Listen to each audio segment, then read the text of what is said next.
We were assigned to observe a primitive bipedal species known locally as humans. The mission parameters were dull: study their tool usage, gather brain samples, determine whether they posed any threat beyond their atmospheric borders. We already knew the answer. Of course not. A species that worships glowing rectangles, eats compressed animal flesh between wheat slabs, and communicates with tiny cartoon symbols could not possibly challenge us. Their broadcasts reveal everything. Reality television demonstrates their obsession with humiliation rituals. A program called Keeping Up with the Kardashians appears to be their highest form of theater, yet none of us could determine what conflict, if any, was occurring. Their taste in food is no less baffling. They use gasoline as both weapon and transport fuel, yet also pour it into metallic beasts and celebrate driving in endless circles. The highlight of this ritual is the possibility of explosion. Advanced life? Hardly. When Command selected one of us to narrate this survey, I volunteered immediately. Not because I expect a challenge, but because I enjoy comedy. Observing humans is like watching insects attempt algebra. They have ambition but no precision, emotion without purpose. Their most common phrase appears to be LOL, which they utter without laughing. They eat burritos microwaved in plastic, then complain of illness as though surprised. The digestive reclamation units aboard our vessel still carry the scars of one such test. My fellow scientists attempted to analyze the chemical slurry. I told them simply, primitive seasoning. Our target was identified by orbital sweep, an isolated specimen in his third decade, stationed at the edge of a forest. He was alone, tending a fire, surrounded by crude tools. Statistical probability suggested he was of below-average intellect. No companions, no visible entertainment devices, no crowd around him shouting into glowing rectangles. His solitude marked him as harmless, and therefore convenient for abduction. A controlled subject, away from witnesses. We initiated the paralysis field with clinical efficiency. His body stiffened as expected, though his hand lingered near a cylindrical projectile weapon. They call it a rifle. A laughable device. Metal tubes that throw bits of metal faster than sound. They consider this sophisticated warfare. We measured the velocity of one such projectile and compared it to our plasma arrays. The margin was insulting. Sniper rifle. A glorified slingshot. The notion that they take pride in such artifacts demonstrates the depth of their delusion. We hovered above the treeline, masking our presence with cloaking veil. The craft descended silently, electromagnetic tendrils extending to lift him from the ground. I admit, I expected him to struggle or release a primal cry. Humans enjoy dramatics when cornered. Instead, his eyelids fluttered. For a fraction of a second, his pupils aligned with mine through the viewport. Then they closed again. Our technician dismissed it as a neurological twitch, a misfire of his primitive circuits. I was inclined to agree, though something in that instant unsettled me. It was as though he saw me, truly saw me, and judged. We brought him aboard and laid him on the examination slab. The containment field shimmered, holding his muscles inert. The others began calibrating the scanners. I delivered the obligatory introduction to our log. Specimen classified male, mid-30s, primitive biped. Occupation unknown. Recreational behavior suggests solitary hunter. Low threat probability. Study will commence at once. My voice carried the satisfaction of authority. After all, what resistance could such a creature offer? The others gathered to inspect his possessions. A length of rope. A knife, well sharpened. Rolls of duct tape, several of them. I sneered at the absurdity. Humans believe this adhesive can solve any problem, I said. We have materials that restructure molecules, yet they persist with sticky cloth strips. One of my colleagues muttered that perhaps their reliance on such simplicity suggested ingenuity. I dismissed the comment with a wave. Superstition, nothing more. Their kind places faith in charms. Duct tape is no different than their ancient relics. Still, I found the man's arrangement meticulous. Each object in his pack stored with precision. Even his fire pit had been constructed with symmetrical care. He was alone, yet behaved as though preparing for company. Curious, though ultimately irrelevant. Our mission was collection, not admiration. The ship vibrated as we ascended through the atmosphere, stars bending into streaks as the jump engines engaged. He remained still. Monitors reported stable vitals. The others relaxed, trading barbed jokes about human fragility. One claimed the subject's cranial capacity would barely challenge a first-year trainee. Another proposed we keep him as a mascot, a living exhibit of evolutionary comedy. I laughed louder than the rest. Our superiority was obvious. And yet, I kept remembering that I twitch. That look, too deliberate, too sharp. My rational mind dismissed it, but my instincts stirred with faint unease. Instincts, however, are not data. I suppressed them. While they calibrated neural readers, I examined his face. Lines carved by sun exposure, a faint scar across the jaw, steady breathing even in paralysis. I expected to find fear buried beneath the surface, tremors, irregular heartbeat, involuntary twitch. Instead, he was calm, as though he had anticipated the moment. My colleagues called this coincidence. I called it arrogance of biology, a mammal's inability to understand danger. But privately I wondered. We cataloged his weapon last. The sniper rifle lay on the table, its scope scratched from long use. I took it in my hands, marveling at the crude design. Metal, powder, spring. Nothing about it belonged in a galaxy of light-speed travel. This is what they wield against each other, I said into the recorder. They glorify the long-distance killing of their own. Perhaps that explains their hesitation to face advanced civilizations. They know their toys are inadequate. My tone carried ridicule, but my fingers lingered longer than necessary along the weapon's barrel. Something in its simplicity unsettled me, as though it did not require refinement to serve its purpose. A straight line of function. Brutal honest. Still, only a toy compared to us. The subject shifted, then, a barely perceptible motion under the paralysis field. His lips curled upward, the beginning of a smile. My companions missed it, but I saw. For an instant, I wondered if he was mocking us. Impossible. He was unconscious. The field prevents voluntary action. And yet, the smile remained until it faded like a shadow. I ended my report there, confident in my assessment. The mission was routine. The specimen secured. No threat. No deviation from expectation. If unease lingered, it was my imagination. Humans are comical, nothing more. They are builders of memes and dreamers of nonsense. Their highest art is slapstick, their proudest achievement a duct tape contraption that holds together rusting machines. What could such beings possibly offer us but laughter? We believed our superiority was absolute. We believed the specimen was docile, unremarkable, harmless. We believed we had captured a primitive man, alone in the forest, his little toys no match for us. We believed many things. We were wrong. The subject awoke sooner than anticipated. Our paralysis fields are precise, calibrated to maintain stasis until examination procedures are complete. He should have remained inert for another 2 cycles at minimum. Yet his eyelids opened with casual deliberation, as though he had simply chosen the moment of return. I braced for the typical sequence: panic, confusion, perhaps violent thrashing. Humans excel at flailing when frightened. What I did not expect was the smile. Calm, deliberate, unsettling. He looked directly at me, as if we were acquaintances sharing an unspoken joke. Primitive mammals grin under stress. It is their version of baring fangs, a social misfire left over from evolutionary adolescence. That was my initial conclusion, but the expression lingered too long, too focused. He did not blink rapidly or sweat profusely. Instead, he studied us. His gaze moved from technician to navigator to security officer, pausing with unnerving precision upon each one. Interesting setup, he said. The paralysis field should have restricted vocalization, but his voice emerged steady, unstrained. I'm guessing you're the leader. His eyes fixed on me. He tilted his head slightly, the way predators measure distance. You must be technical support, he added, nodding at our systems officer. Then, without hesitation, and you, muscle.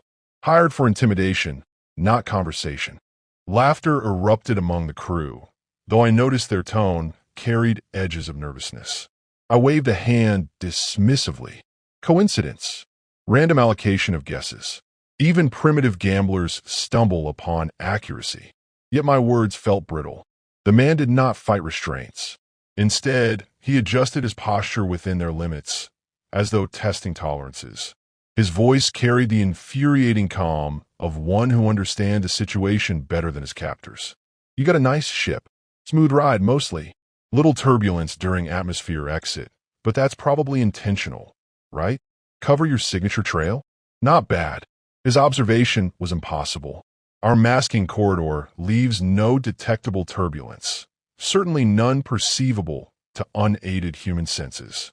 I told myself he was bluffing, fabricating expertise, and yet his grin persisted. He leaned back, eyes scanning the chamber. Airlocks to my left. Emergency systems on that panel. And I bet my rifle the controls on the ceiling are redundant, in case your AI hiccups. His accuracy chilled me. He was not guessing. He was observing with practiced efficiency. Our technician whispered, "He should not know this." "He does not," I snapped, though the tremor in my voice betrayed me. Then came the moment that fractured my certainty. "By the way," he said, tone light, "I was awake during the trip. Most of it, anyway. Fascinating technology you've got, especially that corridor you call faster than light. Clever, though not as stable as you think." The chamber grew silent. My team exchanged quick glances. Such awareness was beyond his capacity. Our sedation protocols are flawless. No subject has ever remained conscious through transit. My pride demanded denial, yet unease twisted within me. He continued before I could respond. "Don't worry, I didn't touch anything. Just watched the stars bend, counted the frequency shifts. Gave me plenty of time to map your layout in my head." His words are casual, but each one cut deeper than the last. I laughed too loudly, the brittle bark of arrogance cracking under strain. A boast, nothing more. He seeks to intimidate with falsehoods. The subject tilted his head again, amusement glinting in his eyes. "You don't believe me. Fair enough. You'll figure it out soon enough." My security officer shifted uneasily, hands tightening on his weapon. The technician whispered about recalibrating the field, ensuring the restraints were uncompromised. I granted permission, desperate for confirmation that control remained ours. But before the systems could cycle, the human spoke again. "Tell me something," he said. "Do you always underestimate your guests? Or am I special?" His words struck with precision. I opened my mouth to reply, but faltered. He filled the silence. I asked because it feels rehearsed. "You assume panic, you expect confusion, but you've missed something important." "I'm not confused. I'm curious." I reminded myself of his species' limits. This was posturing bravado, and yet I could not deny the shift in atmosphere. The others felt it too. Confidence eroded by a smile, a voice, an unshakable composure. Then came his peculiar humor. "So, is this the part where you probe me? Asking for a friend." My colleagues frowned, uncomprehending. "Chuck Norris sends his regards," he added with a wink. The phrase carried no context in our databases. I flagged it as possible code, a name of significance, perhaps a leader, perhaps a threat. The navigator muttered, "Chuck Norris identify." Our archives produced thousands of references, none conclusive. The human's grin widened. He was mocking us, and yet I could not dismiss the unease. His composure was incompatible with our expectations. We prepared for analysis, attempting to mask disquiet with procedure. The neural scanner activated, threads of energy lacing around his skull. He closed his eyes, as though indulging us. The readings should have been simple, primitive, limited, inefficient. Instead, the display erupted with chaos. Fractals, feedback loops, structures we could not quantify. My technician cursed, recalibrated, and tried again. The display remained incomprehensible. "His brain does not conform," she muttered. "He is broken," I insisted. "A malfunctioning specimen." But doubt had already seated itself in my mind. The man opened his eyes, calm as ever. "That thing's good. Strong beam. good enough to bounce back. We did not understand. He elaborated, tone casual. I like scanning equipment. Shows me how much juice you've got running through the walls. I've been borrowing it. Borrowing? The word chilled me. He spoke not as subject, but as equal, perhaps superior. I demanded explanation. He only smiled. I've already sent a message. The chamber froze. My crew exchanged alarmed glances. Such communication was impossible within containment. Our channels were secure. He could not have breached them. And yet, he looked at me with maddening calm. Relax. They'll get it.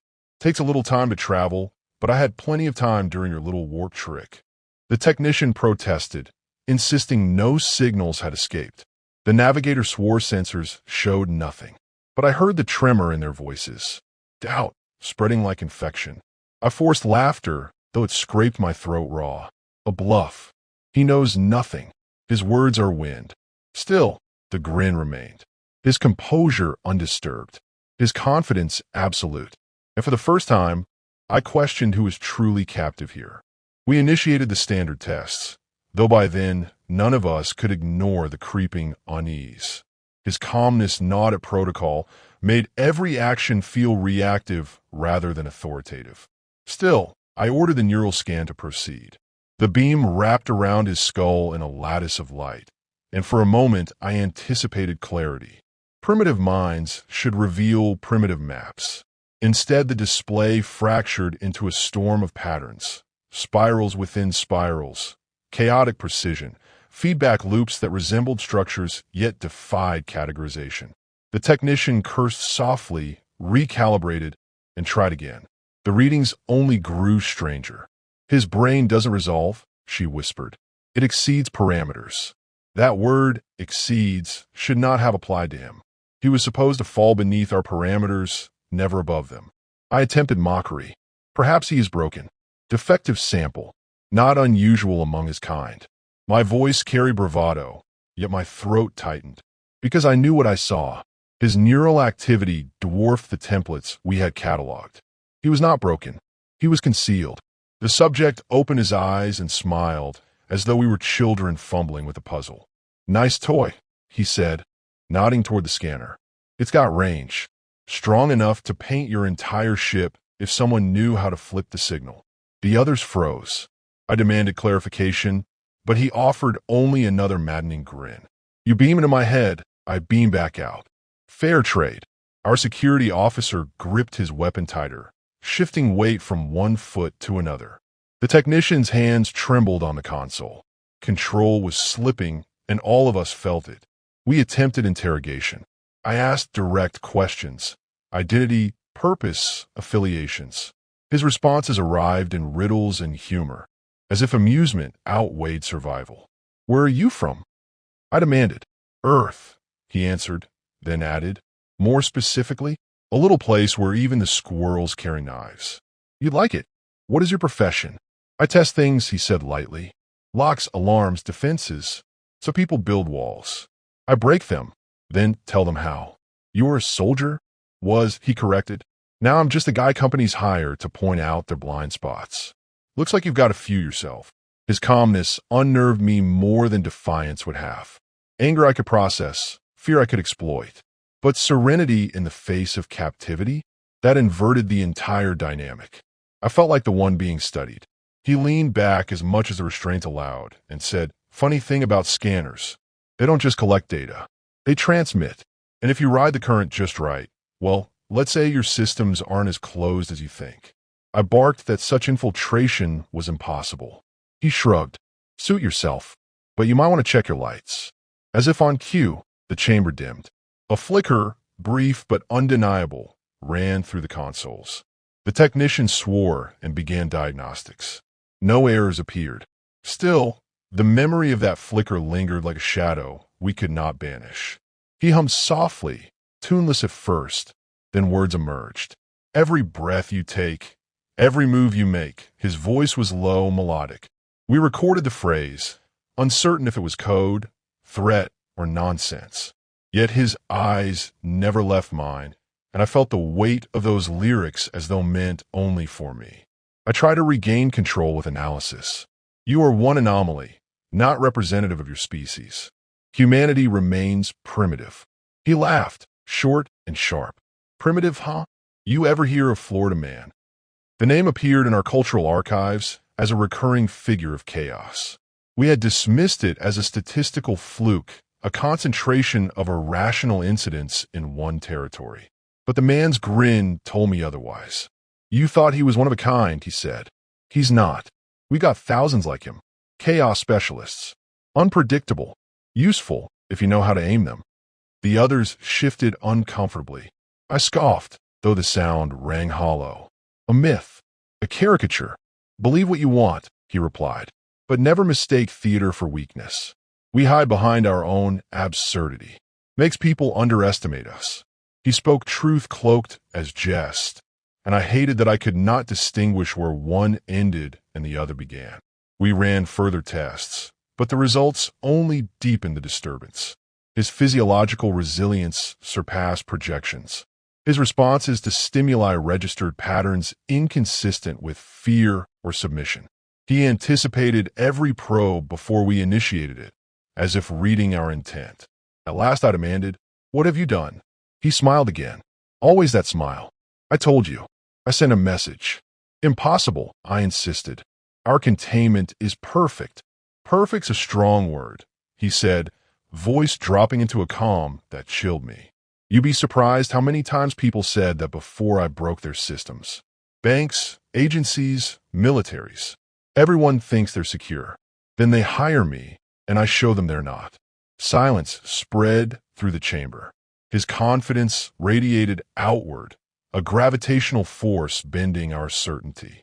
The technician whispered, "Commander, our secondary grid just cycled." Without input, I snapped at her for incompetence, but my voice rang hollow. Deep down, I knew the truth. He had done it. Somehow, impossibly, he had reached into our systems with nothing but his mind and our own technology. He leaned forward as far as restraints allowed. "Don't worry," he said softly. "They'll be here soon. I made sure of it." The navigator paled. "Who will be here?" He didn't answer directly. Instead, he chuckled, quoting again. "Chuck Norris," he said with a wink. It was mockery, but more than mockery. A signal wrapped in humor, a truth disguised as nonsense. And I, who once mocked humanity as childish, now felt the cold bite of realization. We were no longer in control. I ended the session abruptly, ordering the others out. Alone with the subject, I tried to summon arrogance, but my voice trembled. "You are one man, restrained, powerless." His eyes locked with mine. "Am I?" And for the first time, I had no answer. The chamber lights stuttered again, and this time the flicker did not fade. Shadows stretched along the walls, twisting with each surge of power loss. Consoles cycled through languages, glyphs scattering into nonsense, then clearing again. My technician babbled about corrupted code, but her voice carried panic rather than reason. The subject, however, sat serenely in his restraints, smiling faintly as though listening to music only he could hear. "You feel it now," he murmured. "The current shifting. The system doesn't belong to you anymore." I barked orders to reassert control, though my words lacked conviction. Doors sealed one by one, locking the crew into isolated corridors. Communications fractured, each channel dissolving into static. My security officer slammed fists against the sealed hatch and shouted for assistance. None came. The ship itself had turned against us, obeying what we did not understand. The man tilted his head toward me. "It's not personal. You built good tech. But good tech can be turned. Every lock has a key. Sometimes the key is already inside." I wanted to deny him, to proclaim our superiority. Instead, I asked the one question that betrayed my fear. "How?" He met my gaze calmly. "Your scanner opened a door. You thought you were reading me, but I was reading you. Circuits, signals, pathways. Once I had the map, the rest was simple. Redirect here, reroute there. You ever hear the phrase backdoor?" We had no such phrase, but its meaning was clear enough. My technician whispered, "Commander, he has control of the AI." "No," I snapped, though the words sounded like prayer more than truth. "Yes," he said softly, "and through it, control of the ship. I don't need to fight you. I just need to wait." The phrase struck like a weapon. I studied him, trying to pierce the calm facade. He remained relaxed, every breath measured. A prisoner in posture, but a commander in presence. He spoke again, weaving casual words into threats sharper than blades. Your arrogance blinded you. You saw rifles and duct tape, microwave burritos and reality shows, and thought that was all we were. But we don't show everything. Some of us hide. Some of us watch. Some of us prepare. I tried to laugh, though it broke halfway. You expect me to believe Earth hides strength? That the chaos we observed was camouflage? Of course it was, he said. What better disguise than absurdity? You mock us, you underestimate us, and while you're laughing, we're learning. You thought duct tape was a joke. Truth is, we build tools out of whatever's available. We don't wait for perfect materials. We adapt. That's why we survive. The ship lurched violently. Gravity stuttered, pulling us sideways before stabilizing again. My crew screamed across sealed corridors, their voices reaching me through static-laced calms. Panic spread like fire, uncontrolled and consuming. The subject smiled wider. You hear it, don't you? The sound of your order unraveling. That's what we do best. We turn order into opportunity. I try to steady myself with logic. Even if you compromise our vessel, you remain alone. One human cannot threaten an empire. His answer was soft, chilling. I'm not alone. I told you. I sent a message. By now, Earth knows. You thought our satellites only tracked weather, that our telescopes only gazed at stars for curiosity. You missed the patterns, the hidden networks, the cloaked systems waiting for signals like mine. We were never blind. We were pretending. The implication clawed at my mind. If true, our entire assessment of humanity was flawed. We had measured clowns and missed the soldiers. We had seen fools and overlooked the architects behind them. Another surge rocked the vessel. Emergency glyphs flared crimson along the walls, signaling imminent failure. My technician shrieked that life support had been rerouted to restricted sectors. The security officer pounded again on the hatch until his fist bled. And still the subject remained calm, speaking as though delivering lecture rather than threat. You laughed at our rifles.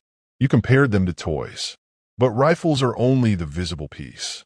The distraction. While you focused on our weapons, you ignored the minds designing ways to outthink enemies far stronger than ourselves.